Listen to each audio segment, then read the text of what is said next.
Bismillahirrahmanirrahim. Assalamualaikum warahmatullahi wabarakatuh. Pada suatu senja yang lenggang di zaman Nabi Musa alaihissalam, terlihat seorang wanita berjalan terhuyung-hayang. Pakaiannya yang serba hitam menandakan bahwa ia berada dalam duka cita yang mencekam. Tudung kepalanya menangkup rapat hampir seluruh wajahnya tanpa hias muka atau perhiasan menempel di tubuhnya. Kulit yang bersih, badan yang ramping, dan roman mukanya yang ayu tidak dapat menghapus kesan kepedihan yang telah meroyak hidupnya. Ia melangkah terseret-seret mendekati kediaman rumah Nabi Musa alaihissalam. Diketuknya pintu perlahan-lahan sambil mengucapkan salam. Maka terdengarlah ucapan dari dalam, "Silakan masuk." Perempuan cantik itu lalu berjalan masuk sambil kepalanya terus menunduk. Air matanya berderai tatkala ia berkata, "Wahai Nabi Allah, tolonglah saya. Doakan saya agar Tuhan berkenan mengampuni dosa keji saya." "Apakah dosamu, wahai wanita ayu?" tanya Nabi Musa alaihissalam terkejut. "Saya takut mengatakannya," jawab wanita cantik itu. "Katakanlah, jangan ragu-ragu," desak Nabi Musa. Maka perempuan itu pun secara ketakutan bercerita, "Saya telah berzina." Kepala Nabi Musa terangkat, hatinya tersentak. Perempuan itu meneruskan, "Dari perzinaan itu pun lantas saya hamil. Setelah anak itu lahir, langsung saya cekik lehernya sampai mati," ucap wanita itu seraya menangis sejadi-jadinya. Mata Nabi Musa pun berapi-api. Dengan muka berang ia mengherdik, "Perempuan celaka, pergi kamu dari sini, agar siksa Allah tidak jatuh ke dalam rumahku karena perbuatanmu. Pergi!"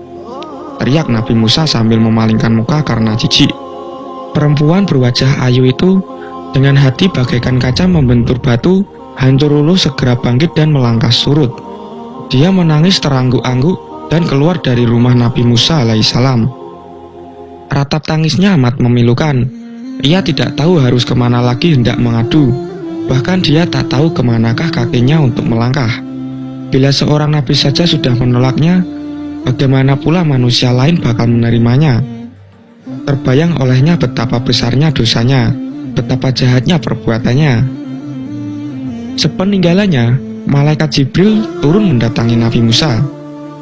Sang Ruhul Amin Jibril lalu berkata, "Mengapa engkau menolak seorang wanita yang hendak bertaubat dari dosanya? Tidakkah engkau tahu dosa yang lebih besar daripadanya?" Nabi Musa terperanjat. Dosa apakah yang lebih besar dari kekejian wanita pezina dan pembunuh itu? Maka Nabi Musa dengan penuh rasa ingin tahu bertanya kepada Jibril, "Betulkah ada dosa yang lebih besar daripada perempuan yang hina itu?" "Ada," jawab Jibril dengan tegas. "Dosa apakah itu?" tanya Musa yang kian keliru. "Orang yang meninggalkan sholat dengan sengaja dan tanpa menyesal. Orang itu dosanya lebih besar daripada 1000 kali berzina," kata Jibril. Mendengar penjelasan itu, Nabi Musa kemudian memanggil wanita tadi untuk menghadap kembali kepadanya. Ia mengangkat tangan dengan khusyuk untuk memohonkan ampunan kepada Allah untuk perempuan tersebut. Nabi Musa menyadari orang yang meninggalkan sembahyang dengan sengaja dan tanpa penyesalan adalah sama saja seperti berpendapat bahwa sembahyang itu tidak wajib dan tidak perlu atas dirinya. Berarti ia seakan-akan menganggap remeh perintah Tuhan, bahkan seolah-olah menganggap Tuhan tidak punya hak untuk mengatur dan memerintah hambanya.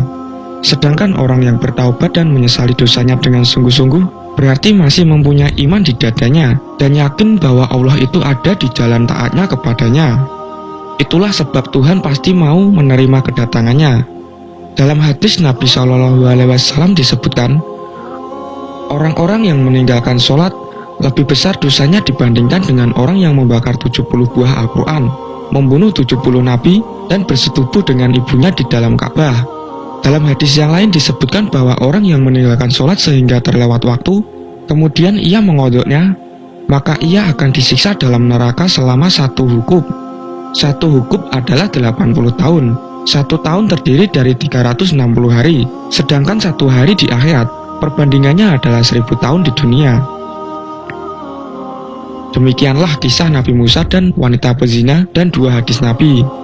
Mudah-mudahan menjadi pengajaran bagi kita dan timbul niat kita untuk melaksanakan kewajiban sholat dengan istiqomah.